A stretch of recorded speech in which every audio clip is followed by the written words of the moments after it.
Now, so she's used to the school and comfortable. My name is Tara. Hi, I'm Lisa, and we're at the new kindergarten.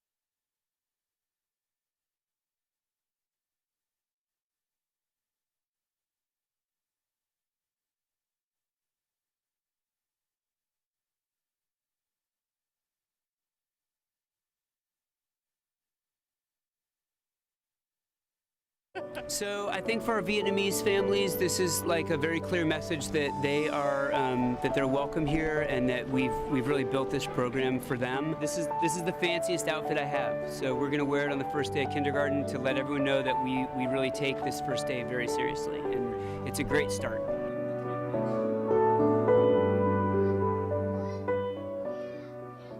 We're going on a 60-second narrative of what you want. Like, you can just describe something, 60 seconds, 15 shots. Hi, my name is Kristen Henderson, and I'm a digital media instructor over here at Benson High School.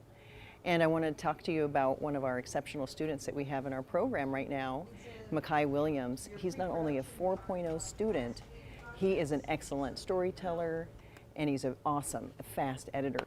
And I run fast too. Michael Williams at line 5. Michael Williams! 6'6". I'm proud of all my races because it's just showing all the hard work. But this year I ran a 6'6", which is the third fast time ever for high school in the 60 meters. And just a tremendous competitor. Anytime he's in a big meet, he rises to a new level. And then I got the state meet record for the 100 and 200. But defending his title is important to him because he'd like to be 3-time state champion before he graduates. Michael Williams in the lead. Michael Williams.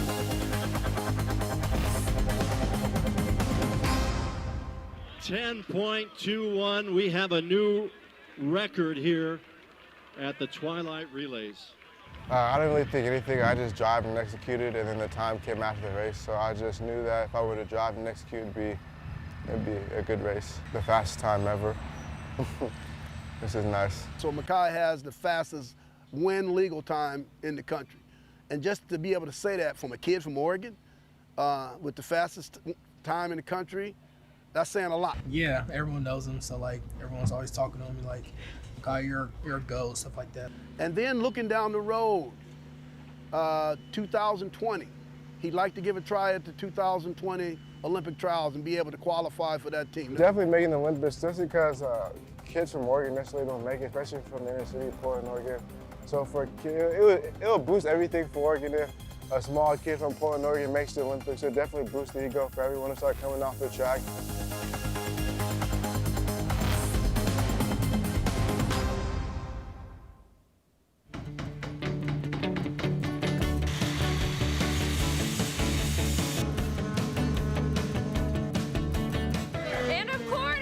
Today, most of us are working on the tiny house. What we have behind me is a tiny house on a 24-foot trailer that our students have constructed.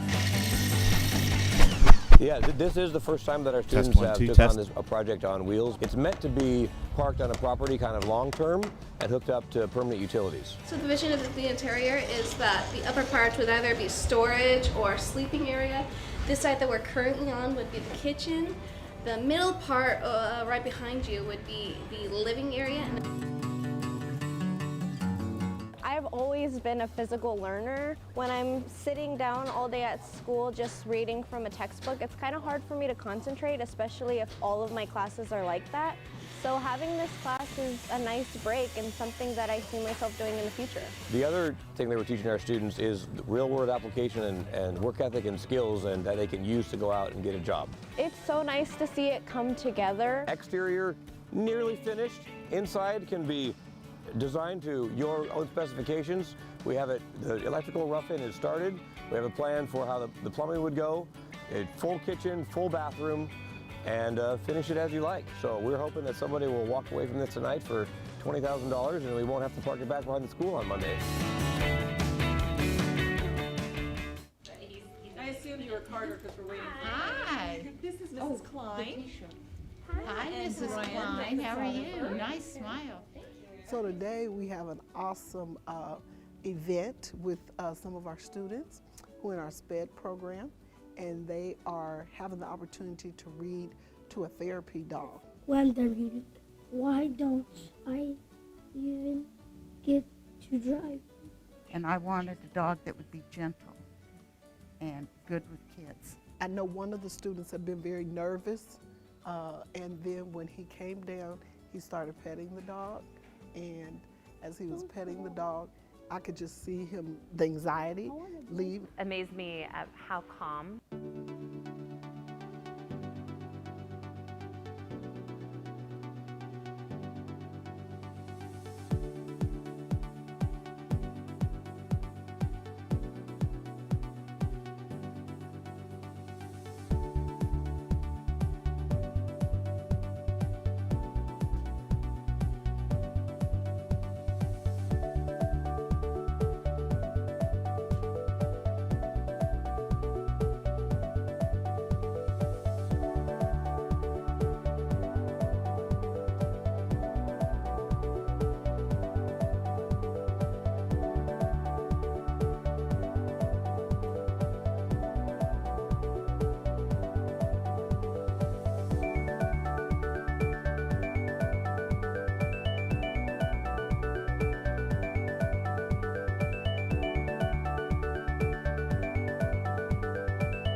I'm going into my first day of kindergarten.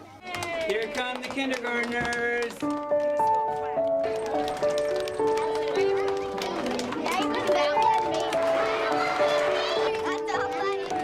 Kindergartners come in, and we have to clap them in. Today is the first day of kindergarten in Vietnamese culture.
I'm going to my first day of kindergarten.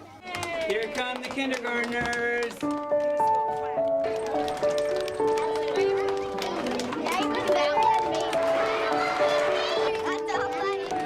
Kindergartners come in, and we have to clap them in. Today is the first day of kindergarten, and in Vietnamese culture, it's a very big deal. So the more formal greeting is you would say, Chào mừng quý vị. I think you learn like letters and numbers.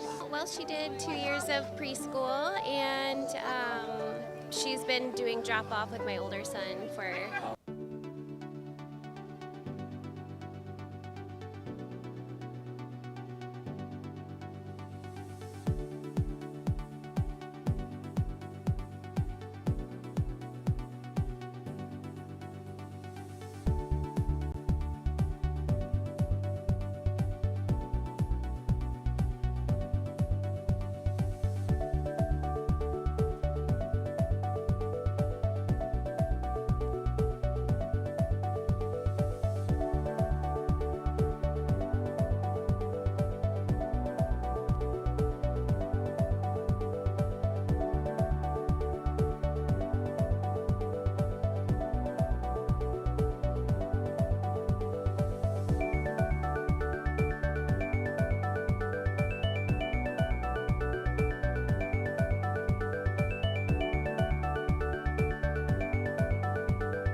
I'm going to my first day of kindergarten.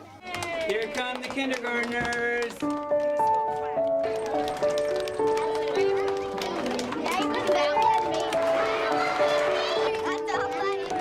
Kindergartners come in, and we have to clap them in. Today is the first day of kindergarten, and in Vietnamese culture, it's a very big deal. So the more formal greeting is you would say, Chào mừng quý vị. I think you learn like letters and numbers. well, she did 2 years of preschool, and she's been doing drop-off with my older son for 3 years now, so she's used to the school and comfortable. My name is Tara. I'm Lisa, and we're at the new kindergarten area at the Holiday Annex. First day? My first day. I'm gonna go to school.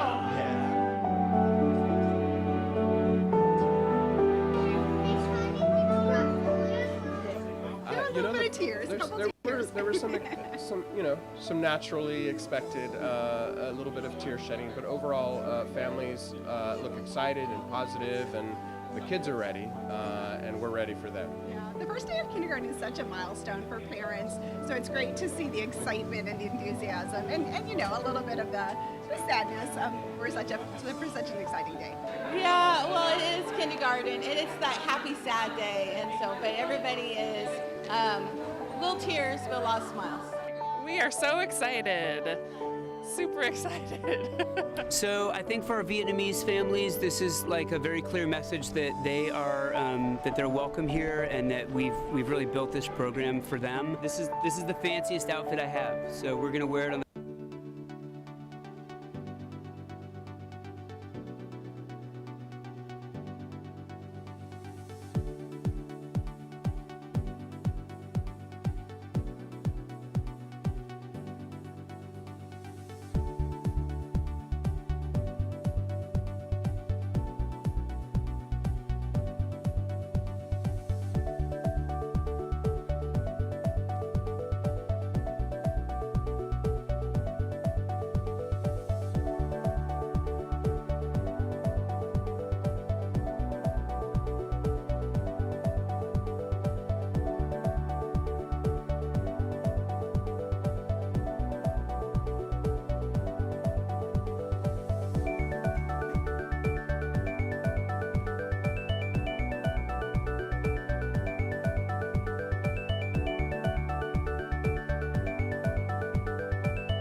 This board meeting of the Board of Education for July 13th, 2021 is called to order. For tonight's meeting, any item that will be voted on has been posted on the PPS website under the board and meeting tabs. This meeting is being streamed live on PPS TV Services website and on Channel 28 and will be replayed throughout the next 2 weeks. Please check the district website for replay times. Welcome now to the first meeting of the 21-22 school year. Yeah! We're excited to be here tonight with our 2 new board members, Director Hollins and Director Green. I think a round of applause to welcome them. And our 21-22 student rep, Jackson Weinberg, is on his way. He is in a virtual class that ends at 6 p.m. somewhere in the building, but he will be joining us shortly.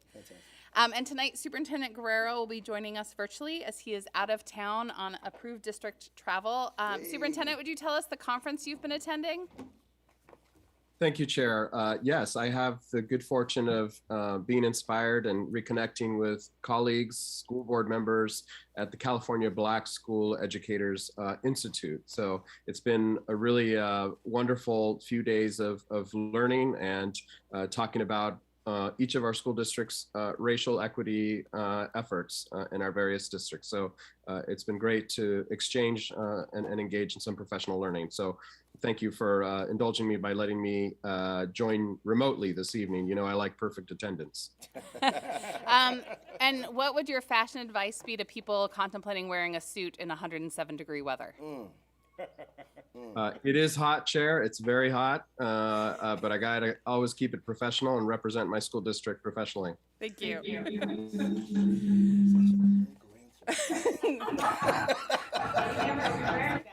Out of a suit. Oh, wow. That's going to be Herman. Hey, I dressed down today. Yes, you did. I saw your Facebook post coming here, so Yes, I changed my attire.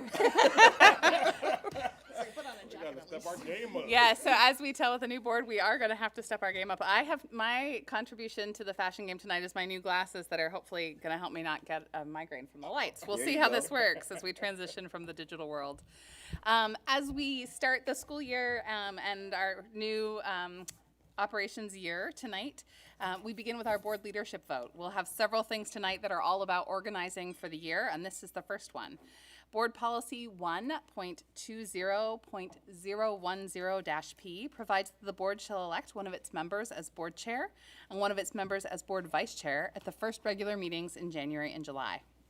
In May, the board adopted a new process, and thanks to Julia, Director Brim Edwards, Director DePass, and former Director Bailey for helping to craft that. By which the new board members, by a new process for board members to be considered for a leadership position, by which board members and members-elect must notify the current board chair in writing by June 1st if they would like to declare their intent to run for a board leadership position. At the June 12th meeting, Director DePass declared her interest in the position of board chair. So do I have a motion and second to adopt Resolution 6341, election of Director Michelle DePass as board chairperson? Second. All right, Director Brim Edwards moves and Director Hollins seconds the adoption of Resolution 6341. Is there any board discussion? Let's go. Go ahead, Julia. 2 things. I would first like to thank you, Chair Lowry, for encouraging us to relook at the process and assigning work groups to work on a number of different things, including a potentially different leadership process. So thank you for encouraging us to do that, and also Director DePass for your advocacy that we do that. I'm excited about how it might continue to evolve. So thank you for that. And since we're on the motion, we're speaking to the motion, I'm looking forward to Director DePass's leadership this next year. And this, I guess I'll wait. I'll save my other comments for the end of the meeting. But I know that Director DePass, you will bring new perspectives and ideas to the board leadership, and looking forward to this next year. Thank you. I'll also speak to the process and wanted to advocate for a different process, a more transparent process in choosing the board leadership. When I brought this idea up, I think a year ago, it was not transparent to me how to become a leader, and I felt like as a board member that was something important for me to know. And so I'm really glad to be in this position. We're getting ready to vote. I hope you'll all vote for me. And I look forward to bringing a different style of leadership and what I understand about leadership to bear in service of our students. Really, I think the process could use a little tweaking still, but this is our test right now, our pressure test of how well the system works. Really hoping that we can consider a pipeline for leadership, so that new incoming board members, as we diversify our board, have the opportunity to be brought up and trained up in the system. Ms. Bradshaw, is there any public comment? No. All right, the board will now vote on Resolution 6341, election of Director Michelle DePass as board chairperson. All in favor, please indicate by saying yes. Yes. Yes. Yes. All opposed, please indicate by saying no. Are there any abstentions? Resolution 6341 is approved by a vote of 7-0, with Student Representative Weinberg voting Yes. All right. Welcome, Jackson. We let folks know that you were wrapping up a class as you made your way, and we clapped in appreciation of Director Hollins and Director Green. So we'd like to welcome you with a round of applause to the board meeting tonight.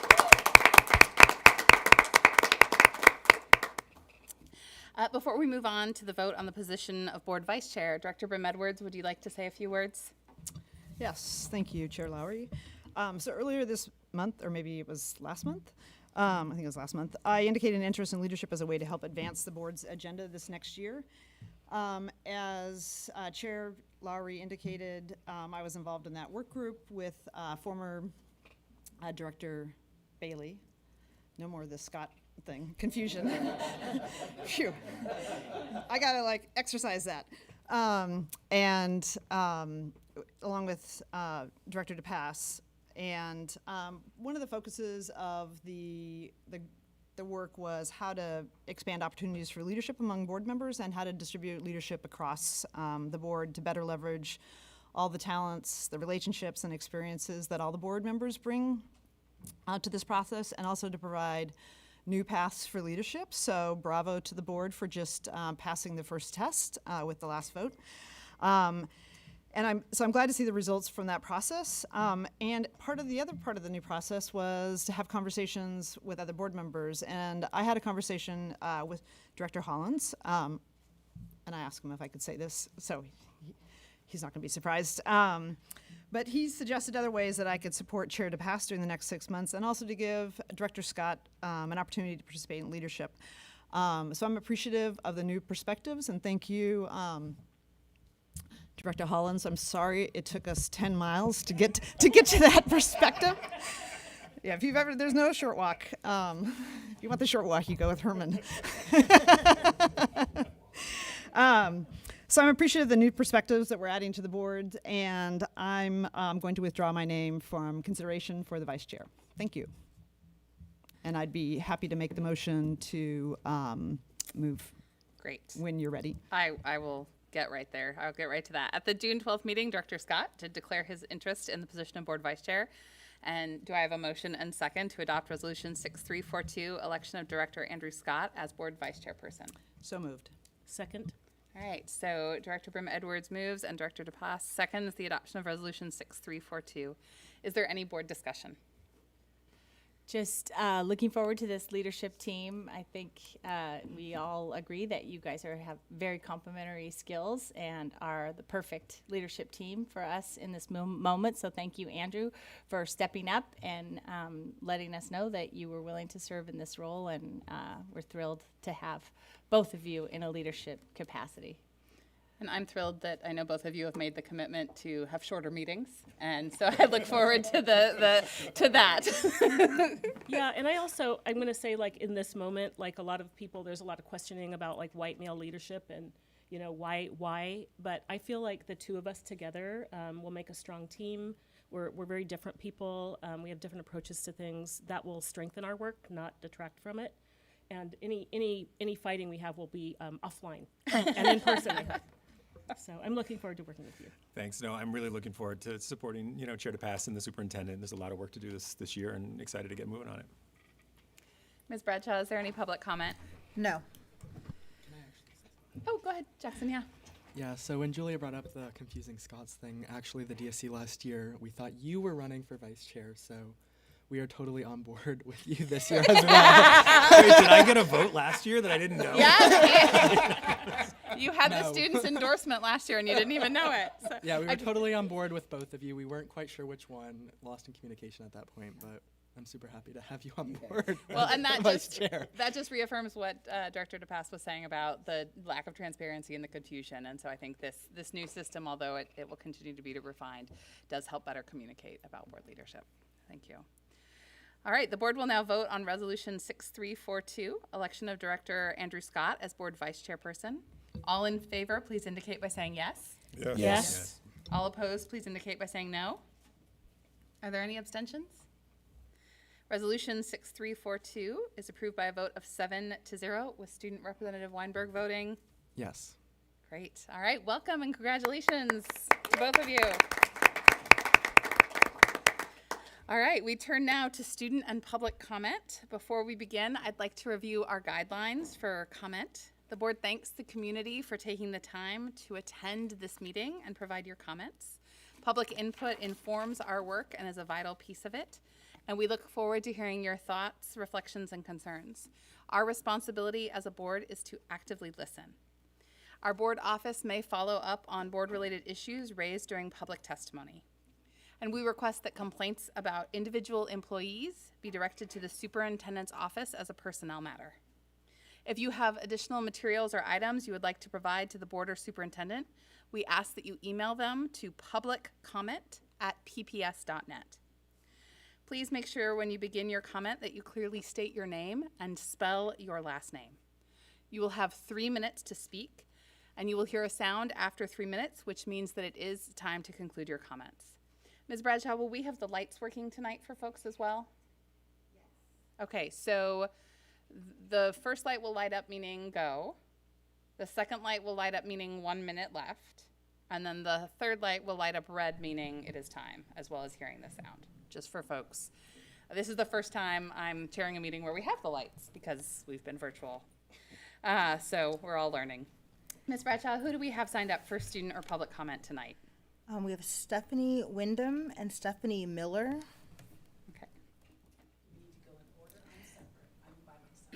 Well, we'll call 2 people up, and then, because there's 2 chairs there, and then we'll have 1 person go, and then the next person will go, and then we have a 3rd person signed up. I'll call them next. You probably said all of that when I wasn't paying attention, right? It's okay.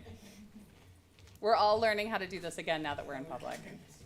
So are both Stephanies here? I'm here, yeah. Great, so we'll have you both come sit up there, and that way there's not as much transition time between each person. May I ask if we have COVID protocols in place for people that don't know each other, and is there? I'm vaccinated. What is, I mean, Roseanne, are we what's asking if people are vaccinated is what I'm wondering. No. I'm happy to share more information with the board on our process. But because we're asking people to sit so close.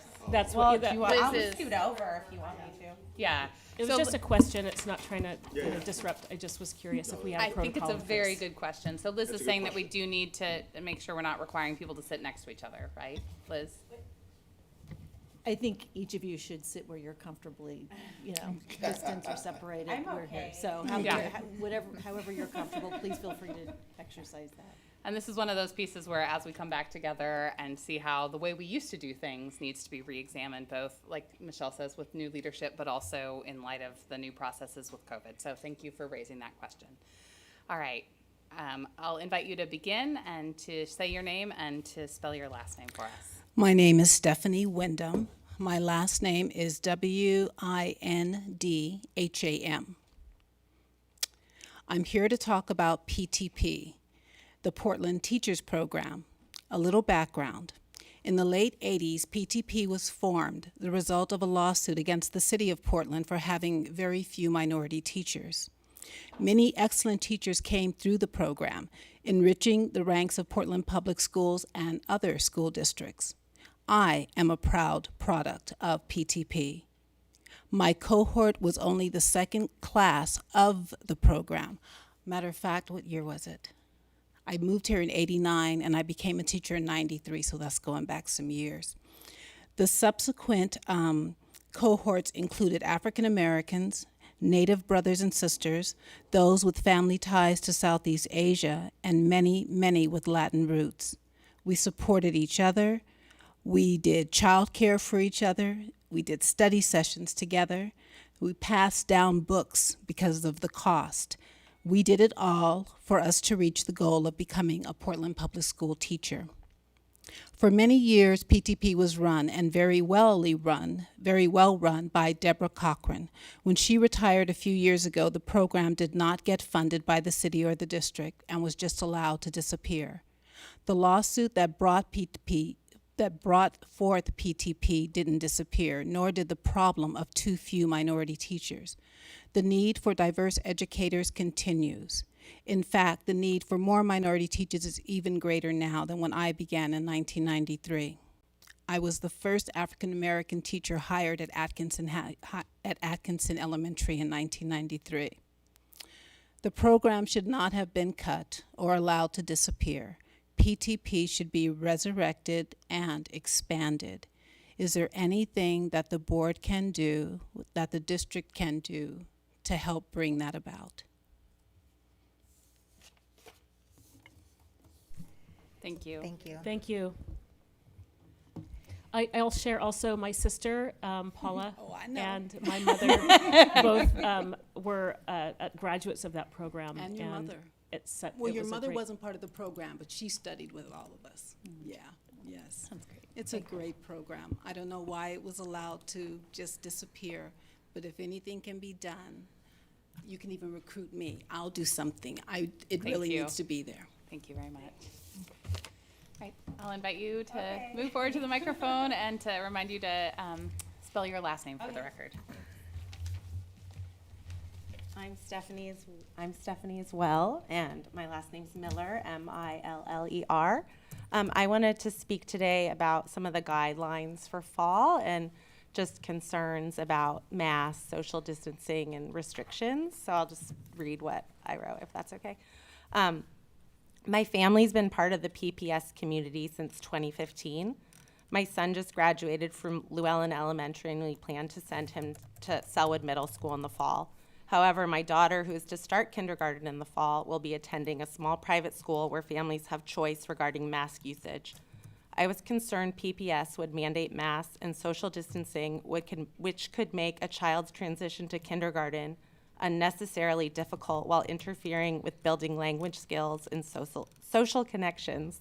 Thanks for bearing with me because I get a little nervous. But as parents and teachers, we need to let go of the fear that gripped us in 2020 and build a more resilient community for the sake of our children and their future. I want to highly advise PPS to remove masks or make them optional for students next year.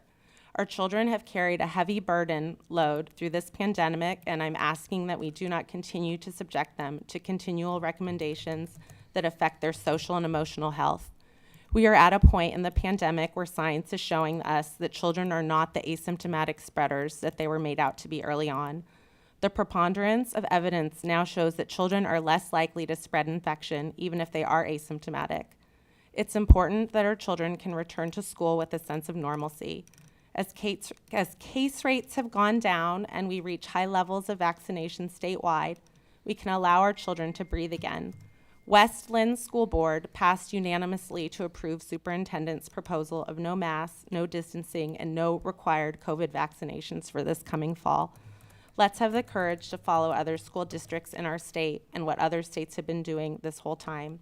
And as some like to say, let's follow the science. So thank you for listening. Thank you. If I wanted to share, I have like links to certain articles and studies. You can get that to Ms. Powell. And Should I just give one, or should I give? She can go ahead and make copies Okay, for all of us thank and you. everything. Thank you. Ms. Bradshaw, do we have further public comment? Yes, we have Dr. Jesse Butler. No, I don't think he's here. Like, I think he wanted to come, but I don't know if he was able to get here. Okay, that Okay. concludes who we have signed up. Okay. Okay, thank you. We're, Okay, we are going to go ahead and begin with our.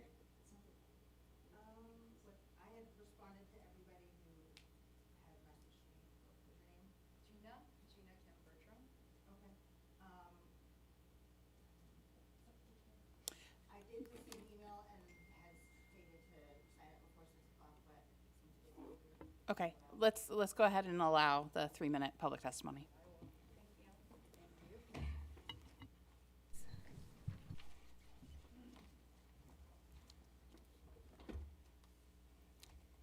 Okay, good evening. Sorry. My name is Gina Kim Bertram, Kimbertram. I'm just going to read my testimony, and so forgive me if I'm not making all eye contact. I'm a little nervous. It's totally okay. This is not an easy thing to do, so we Yeah, appreciate you taking it's important, the initiative so I'm to do here, but it is painful. So, New York Magazine headline a few days ago, right here, which I printed a copy of, which reiterate the data finding on kids. The kids are safe. They always have been. A recent study including 19,000 blood donors spanning over 1.5 years shows that prolonged use of face masks by blood donors may lead to intermittent hypoxia and consequent increase in hemoglobin mass. Another article, lockdowns will cause 10 times more harm to human health than COVID-19 itself, says infectious disease experts. In other words, we have imposed more harm on our kids this past year with the lockdown measures that we now know were not warranted. Any prolonging or watered down measure of that via masking or social distancing requirement for any kids in Portland schools will be continuing the damage when surrounding schools like Westland, Wilsonville just unanimously voted to ditch all those. As new data emerges, so should our policies. We know more, and we're confirming what we knew pre-pandemic too.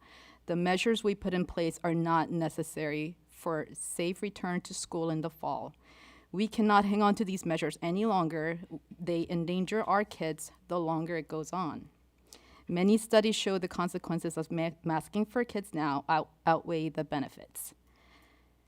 Just as masks are detrimental to kids during sports, as we've seen this spring, so are the two-tier class policy for vaccinated and the unvaccinated kids, particularly in school settings. People should feel comfortable to wait or forego on vaccination without being ostracized or pointed out from their peers in school.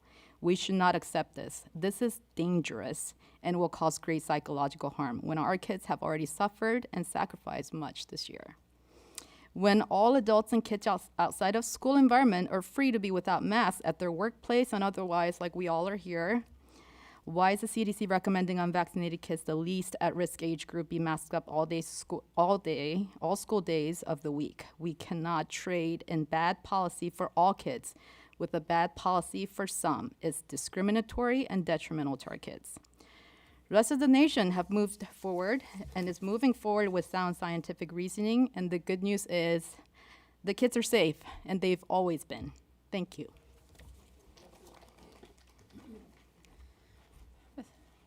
Ms. Bradshaw, I believe that concludes public comment. Thank you. All right, we now turn again to some of those organizing pieces of the new operational year. We begin with our board consent agenda. Board members, if there are any items you would like to pull, we will set those aside for discussion and vote after we vote on the rest of the consent agenda. First of all, Ms. Bradshaw, is there any change to the consent agenda? No. Board members, are there any items you would like to pull from the consent agenda? Do I have a motion and second to adopt the consent agenda? So moved. Second. Director Bim Edwards moves and Director Constam seconds the adoption of the consent agenda. Is there any board discussion on the consent agenda?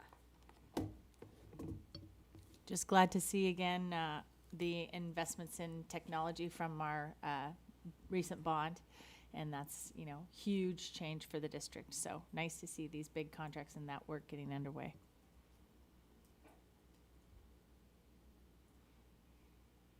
I know that Superintendent Guerrero has been very excited by some of the work happening in the Compton School District and the technology there. So he's coming home with a laundry list of dreams and ways we can even continue to further invest in CTE and in technology with our students. Any further board discussion? Ms. Bradshaw, is there any public comment on the consent agenda? No. All right, the board will now vote on resolutions 6343 through, is that correct? I have to 6343 through 6348. No, 6339, it looks like. 6348. Okay. All in favor, please indicate by saying yes. Yes. Yes. All opposed, please indicate by saying no. Are there any abstentions? The consent agenda is approved by a vote of 7-0 with Student Representative Weinberg unofficially voting. Yes. Yes, excellent. Thank you so much, Jackson. I almost said Student Representative Shu, and so I got totally thrown off then. I'm like, that is not the right name. That is not that man's name. No. All right, so that concludes. Director Lowry, or yes. Chair Lowry, before I'm afraid you're going to gavel down before I have a chance to say something. You seem to be moving that direction. Yes. Oh, yeah. I have to ask if there's any other business. So this is perfect. Okay, this is perfect.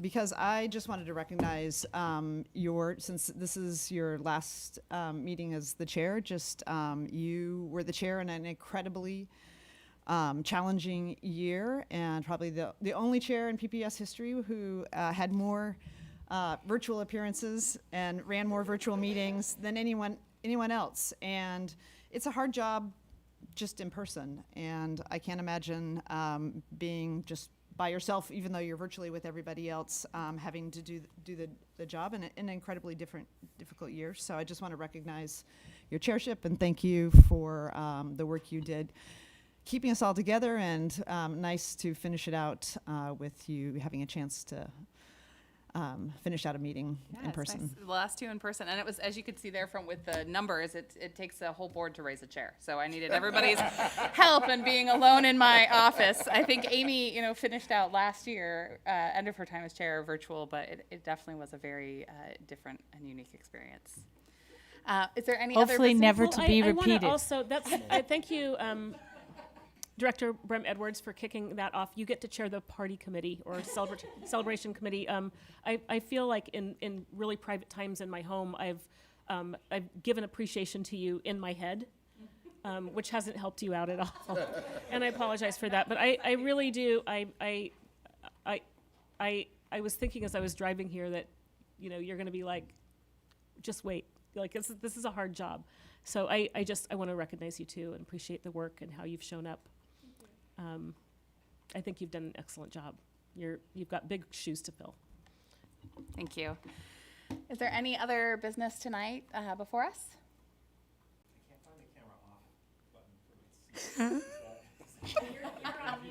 You are turning into Scott Bailey, and I am not sure how I feel about that. All right, the next meeting, I'm gaveling now. The next meeting of the board will be held on July 27th, and this meeting is adjourned.